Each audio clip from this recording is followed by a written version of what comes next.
Good morning बच्चों। पिछली कक्षा में हमने शब्द युग्म जाने। आज मैं एक नया टॉपिक लेकर आई हूँ, संयुक्त व्यंजन। ठीक है, संयुक्त व्यंजन क्या होते हैं आज हम सीखेंगे। संयुक्त व्यंजन, ठीक है। संयुक्त का मतलब होता है जुड़ा हुआ। किनका जुड़ा हुआ? दो अलग अलग वर्णों का। आपने देखा होगा जैसे मक्खी, मच्छर, बच्चा, डिब्बा। हम ना आधा, एक होता है आधा अक्षर और एक होता है पूरा, तो जब वो जुड़ता है तो ये संयुक्त अक्षर के उदाहरण है। अब हिंदी की वर्णमाला में 4 संयुक्त अक्षर तो हैं ही, उसके अलावा बहुत सारे हम जब शब्द लिखते हैं, शब्द में भी, शब्द में देखो श, आधा ब और द, तो आधा ब और द है ना, ये मिलके बनाता है संयुक्त व्यंजन।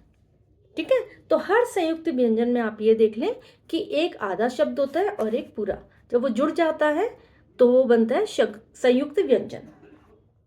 तो हम बात करेंगे अभी अपनी वर्णमाला में जो हमारे 4 संयुक्त व्यंजन हैं। तो उसमें पहला है श, कक्षा वाला श है ना, वो रक्षा, कक्षा आप लगाते हैं वही। फिर है त्रिशूल वाला। फिर है ज्ञ से ज्ञानी। और एक और है श्र ऐसे हम श्रुतलेख, श्रवण, है ना, ये सब थे। अब ये किससे बन के मिले हैं, इसमें कौन सा शब्द वर्ण आधा है और कौन सा पूरा, हम आज इस पे बात करेंगे। देखिए, ये हमारे हैं संयुक्त व्यंजन। ठीक है, अब ये वर्णमाला के हैं, जैसे श मैंने कहा, श कक्षा, इसमें क की भी ध्वनि आ रही है तो क आधा है और श षटकोण वाला पूरा श। ऐसे ही त्र में त आधा है और र पूरा है, इसके साथ मिलके बनाइए त्र। ऐसी ज्ञ में देखिए ज आधा है और य पूरा है। ठीक है, ऐसे ही शेर वाला श्र जो हम कहते हैं श बोलते हैं ना, ऊष्म स्वर, और र इसमें मिलके बना श्र, यानी कि श्रुतलेख, श्रवण, है ना। तो अब इसके ये तो हमारे वर्णमाला के संयुक्त व्यंजन। इसके अलावा मैंने जैसे आपको बताया, ये आप पढ़ते हैं मक्खी, मच्छर में आता है, देखिए आधा क, मक्का, है ना, कक्का, मक्का, ऐसी आधा क और ख, बहुत सारे। इसके अलावा आधा श और य, अवश्य, आवश्यकता।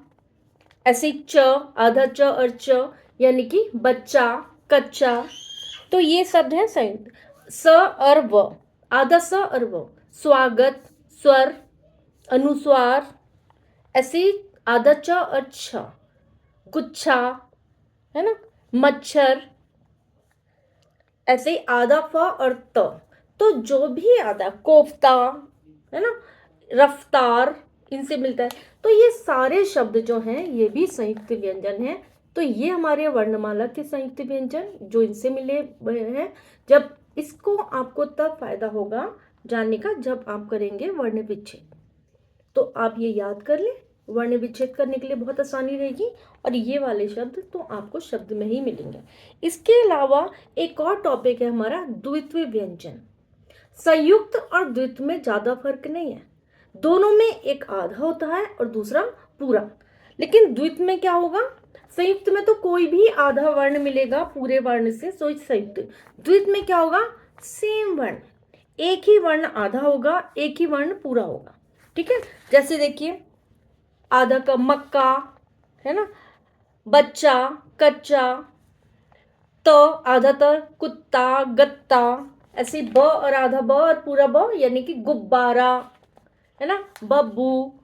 तो इस तरह के जो शब्द होते हैं ये होते हैं द्वित्व व्यंजन।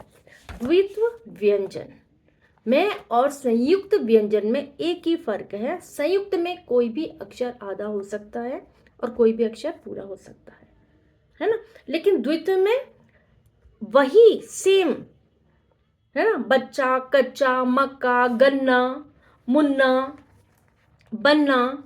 तो ये शब्द जो हैं आते हैं जिसमें, जिसको हम कहेंगे द्वित्व, यानी कि एक ही शब्द 2 बार आया है, एक आधा और एक पूरा। तो ये हमारे हैं संयुक्त व्यंजन आज के, और द्वित्व व्यंजन भी, दोनों में फर्क मैंने आपको बताया। होपफुली आपको मदद मिलेगी। तो सब्सक्राइब करिए आप और लाइक करिए। Thank you.